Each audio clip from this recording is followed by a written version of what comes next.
여러분 안녕하십니까? 여수 MBC 뉴스투데이입니다. 광주 세계 수영 선수권 대회가 이제 사흘 앞으로 여수에서 벌어지는 오픈워터 수영 경기는 나흘 앞으로 다가왔습니다. 유일한 야외 경기장인 여수엑스포 해양공원 오픈워터 수영 경기장도 선수단과 관객을 맞을 채비를 모두 마쳤는데요. 박광수 기자가 경기장을 다녀왔습니다. 여수엑스포 해양공원 내 스카이타워 앞바다. 해상 경기장 푼툰이 여름바다에 어울리는 시원한 푸른빛의 모습을 드러냈습니다. 좌우 길이만 80m, 1700제곱미터 너비로 우리나라에 설치된 해양 부유 경기 시설로는 최대 규모입니다. 선수들의 출발, 도착은 물론 시상식과 방송 촬영 등 대부분의 대회 일정이 이곳 바다 위에서 진행됩니다. 해상 푼툰의 출발대입니다. 선수들은 스타트 총성과 함께 이곳을 출발해 어동도 앞바다에 펼쳐진 해상 코스에서 열띤 레이스를 펼치게 됩니다. 관람석은 경기를 생생하게 실감할 수 있도록 경기장 가장 가까운 해변에 들어섰습니다. 철제와 플라스틱으로 제작된 좌석수가 모두 2,095개. 저주기는 임시 구조물이지만 안전을 최우선으로 고려했다고 밝혔습니다. 이 구조는 좀 하중을 분산하는 방향으로 그렇게 설계가 돼서 제가 안전성에 대해서는 자부를 하고 있습니다. 기자회견과 선수 대기실 기능은 여수엑스포장의 국제관 건물 내부에 마련됐습니다. 자연환경 속에서 펼쳐지는 경기의 특성에 맞춰 대비해야 할 바닷속 변수도 많습니다. 적조 발생, 또 해파리 출현 대비, 또 해양 쓰레기 수거, 요 세 가지를 대회에 지금 임박한 시점에서 방지 대책을 지금 수립해서 처리하고 있고요. 수시로 이렇게 예찰 활동을 통해서 미연에 반응할 수 있도록. 오는 13일부터 60개국 200여 명의 선수들이 25km와 10km, 5km 세 종목에서 모두 7개의 금메달을 놓고 바다에서 벌일 뜨거운 마라톤 레이스. 여수엑스포 해양공원의 특설 경기장이 출발 총성만을 기다리고 있습니다. MBC 뉴스 박광수입니다. 오는 13일부터 여수엑스포 해양공원 내 특설 경기장에서 펼쳐질 광주 세계 수영대회 오픈워터 종목 경기 시간이 1시간씩 앞당겨졌습니다. 광주 세계 수영대회 조직위에 따르면 국제수영연맹, 피나 측은 바다 수온 등의 경기 여건을 고려해 오픈워터 수영 경기 시작 시간을 오전 8시대로 앞당기기로 결정했습니다. 이에 따라 이번 대회 오픈워터 경기는 오는 13일부터 19일까지 6일간의 경기 모두 오전 8시부터 레이스를 시작합니다. 전남도가 정부의 낙후 항포구 개선 사업인 어촌뉴딜 대상지를 확대해 줄 것을 건의하고 나섰습니다. 전남도는 2023년까지 전국에서 300곳으로 예정돼 있는 해수부의 어촌뉴딜 300사업 대상지를 낙후된 지역의 어촌 사정을 감안해 1,000곳으로 대폭 확대해 줄 것을 정부에 건의하기로 했습니다. 또 전국적인 파급 효과를 위해 전국시도의회, 의장협의회 안건으로 상정할 예정입니다. 전남도는 지난해 어촌뉴딜 1차 공모 선정 결과 전체 70곳 가운데 26곳이 선정됐지만 낙후된 지역 어촌 비율이 전국의 40% 이상에 이르고 있는 점을 감안할 때 턱없이 부족하다는 입장입니다. 열악한 문화예술 기반 여건 때문에 고흥군이 문화예술 불모지라는 평가까지 받고 있습니다. 이제는 지역형 문화예술 융성을 위해 지자체와 지역사회가 함께 고민해야 한다는 지적입니다. 김주희 기자가 보도합니다. 지난달 27일부터 사흘 동안 개최된 제1회 고흥예술제. 예총 고흥군 지부가 주관하고 지역문화예술인들이 주축이 돼 개최한 의미 있는 첫 번째 지역문화예술 축제였습니다. 행사는 성공적이었고 지역의 호응도 컸지만 지역의 문화예술인들에게는 더 큰 과제가 안겨졌습니다. 현재 고흥은 도시 여건상 문화예술 불모지로 자생적인 문화예술 활동 자체가 쉽지 않은 여건이기 때문입니다. 지역 예술인들이 생업에 종사하면서 문화예술의 활동을 해야 되잖아요.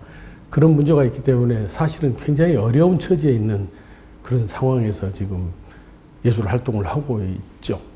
실제로 고흥군이 올 한 해 29개 민간단체 40개 사업에 지원하는 보조금은 3억 4,500여만 원 수준에 불과합니다.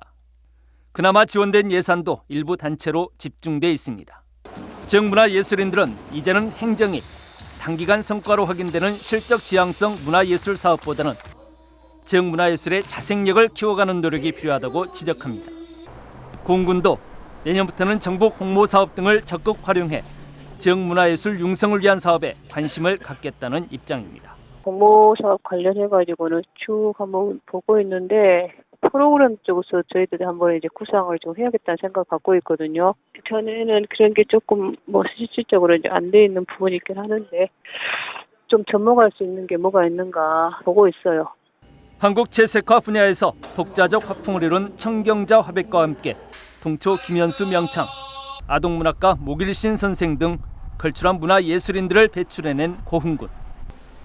이제는 군 행정과 지역 문화예술인들이 함께 머리를 맞대 지역형 문화예술 창달에 새로운 계기를 마련해 나가야 할 시점이란 지적이 설득력을 얻고 있습니다. MBC 뉴스 김주입니다. 최근 도내에서 열대 거세미 나방이 발견돼 농업당국이 예찰 활동을 강화하고 있습니다. 광양시는 검역 병해충으로 분류된 열대 거세미 나방이 지역 옥수수 농사에 피해를 끼칠 것으로 보고 신속한 방제를 통해 피해를 줄여야 한다며 조기 예찰과 함께 농민들의 관심을 당부했습니다. 지난해 동남아시아에 이어 올해 중국에서 확산되고 있는 열대 거세미 나방은 옥수수 잎과 줄기를 갉아먹으면서 해당 농가에 피해를 주고 있습니다. 전남도의 농수축산물 온라인 쇼핑몰 남도장터가 올해 뚜렷한 상승세를 보이고 있습니다. 전남도에 따르면 운영업체를 변경해 지난 4월부터 재개장한 남도장터 쇼핑몰 매출액이 3개월 만에 12억 4천만 원을 기록해 월 평균 4억 이상의 매출을 올리고 있습니다. 전남도는 SNS에서 남도장터 판매 채널을 개설해 자체몰로 소비자들을 유입했던 것이 좋은 성과를 거둔 것으로 평가하고 연말까지 남도장터 웹페이지와 모바일 앱도 구축할 계획입니다. 남도장터 쇼핑몰에는 현재 전남 지역 413개 업체가 입점해 있으며 농수축산물 2,900여 품목이 출시돼 판매되고 있습니다. 석탄재 갈등에 첨예했던 진도항 개발 사업이 진실공방으로 번지고 있습니다. 진도군과 시공사는 당진화력발전소에서 매립용 석탄재를 공급받겠다고 했는데 당진화력 측은 진도항 개발에는 석탄재를 공급할 수 없다는 입장을 밝혔습니다. 문현철 기자가 취재했습니다. 진도항 배후부지에 매립할 석탄재 양은 50만 톤. 한국동서발전이 운영하는 당진화력발전소에서 이 석탄재를 공급받을 계획이었습니다. 그런데 윤영일 국회의원이 동서발전 측에 확인한 결과 애초 진도항과는 석탄재 공급 계약이 없었던 것으로 확인됐습니다. 석탄재 재활용업체는 여수 미호도에 공급하기로 계약한 물량 일부를 진도항에 배정하려 했던 것으로 알려졌습니다. 그러나 동서발전은 주민 반발이 있는 한 진도항에 석탄재를 공급하기 위한 계약 변경은 할 수 없다는 입장을 공식적으로 밝혔습니다. 석탄재를 확보하지 못하면 당장 진도항 배후부지 개발에 차질이 예상됩니다. 발주처인 진도군과 시공사에서 석탄재 공급 계약이 없었다는 사실을 알고 있었는지 몰랐다고 하더라도 비난과 책임에서 벗어나기 힘들어 보입니다. 14년부터요. 일련의 과정들이 허위, 그다음에 기만, 국민 속임, 그다음에 이런 것들을 바탕으로 한 업무 추진이었거든요. 진도군은 석탄재 공급 계약이나 물량 확보는 시공사와 석탄재 재활용업체가 풀어야 할 문제라고 해명했습니다. 당장이라도 석탄재 매립 공사를 시작해야 한다며 시민단체와 각을 세웠던 지금까지 행태와는 사뭇 다른 모습을 보이고 있습니다. 저희가 당진화력본부하고 진도군에서 같이 접촉을 해서 진도군에서 해결해야 될 부분은 아닌 것 같고요. 이 납품 업체에서 폐기물 업체에서 그 부분은 당진화력본부하고 이렇게 풀어나가야 될 부분 같습니다. 진도항 배후부지 공사에 매립할 석탄재 물량이 계약조차 없었다는 게 뒤늦게 드러나면서 파문은 확산될 전망입니다. 또 진도군이 스스로 상고를 포기했던 석탄재 관련 소송도 다시 주목받고 있습니다. 새로 불거지고 있는 진도항 석탄재 계약 문제가 시민단체와 진도군 간의 진실 공방으로 번지고 있습니다. MBC 뉴스 문현철입니다. 2살배기 아기가 보는 앞에서 베트남 출신 부인에게 폭력을 휘두른 영상이 공개돼 공분을 일으켰던 30대 남편이 구속됐습니다. 이 남성은 베트남 부인과 말이 잘 안 통해 감정에 쌓였고 그래서 술을 마시고 폭행을 했다고 말했습니다. 김양훈 기자가 취재했습니다. 베트남 출신 아내를 마구 폭행하는 영상이 공개돼 긴급 체포된 남편 36살 김모 씨가 영장실질 심사를 받기 위해 경찰서를 나섰습니다. 김 씨는 홧김에 아내를 때렸다고 말했습니다. 언어가 맞기가 저랑 대화 소통이 안 되니까 어쩔 수 없이 홧김에. 상습적으로 때렸냐는 질문에는 구체적인 답을 피했습니다. 그래서 이번 폭행이 좀 처음이 아니라는 이야기가 있던데 어떻게? 제가 죄송합니다 그거는. 법원은 김 씨가 도주할 우려가 있다면서 구속영장을 발부했습니다. 경찰 조사 결과 김 씨는 폭행 장면이 찍힌 지난 4일과 지난달 25일은 물론 지난 4월 친자 확인을 위해 베트남에 갔을 때에도 아내를 때렸던 것으로 드러났습니다. 김 씨는 아내가 쓰레기를 안 버리고 한국말을 안 배우는 등의 잘못을 해 때렸다고 경찰에서 진술했습니다.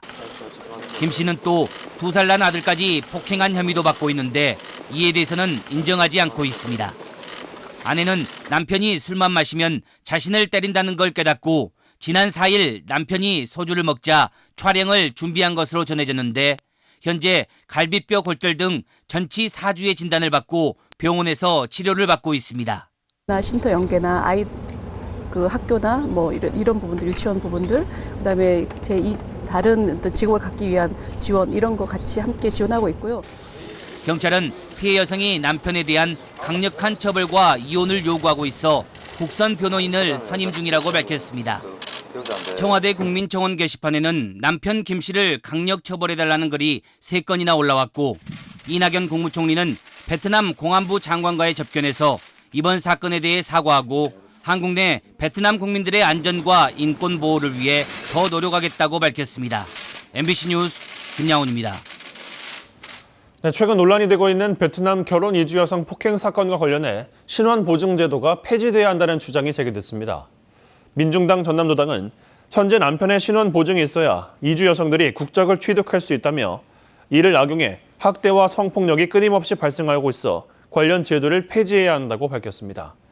이들은 또 헌법에 맞춰 외국인 이민자들의 인권이 보장되도록 법과 제도의 보완을 촉구했습니다. 인구 유입을 위해 추진되고 있는 광양시의 도시개발 사업이 속도를 내고 있습니다. 광양시에 따르면 마동과 광영동 등에서 추진되고 있는 와우지구와 광영, 의암지구 개발 사업의 경우 각각 88%와 77%의 공정률을 보이고 있으며 이번 달부터 방음벽 설치와 토목공사 등이 추진됩니다. 광양시는 이번 사업이 마무리되면 모두 6천여 세대 입주가 가능할 것으로 보고 건설사와 부동산 업체를 방문해 홍보 활동에 나설 계획입니다.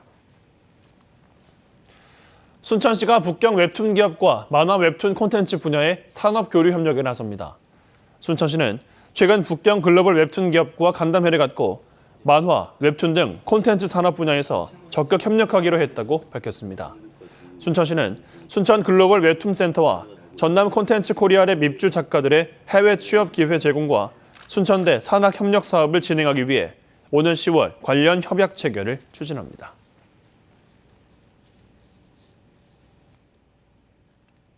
눈이 부실 정도로 햇살이 비추고 있습니다. 아직까지 폭염특보가 남아있는 서울 등 중서부 지방은 여전히 30도를 웃돌겠는데요. 그래도 대기 상층으로는 찬 공기가 분포해 있어서 바람만큼은 시원하게 느껴지겠습니다.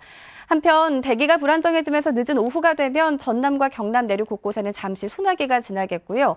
내일은 차츰 장마전선이 북상하면서 새벽에 제주를 시작으로 오후엔 전국에서 장맛비가 내리겠습니다. 특히 이번 비는 동쪽 지방을 중심으로 집중되겠습니다.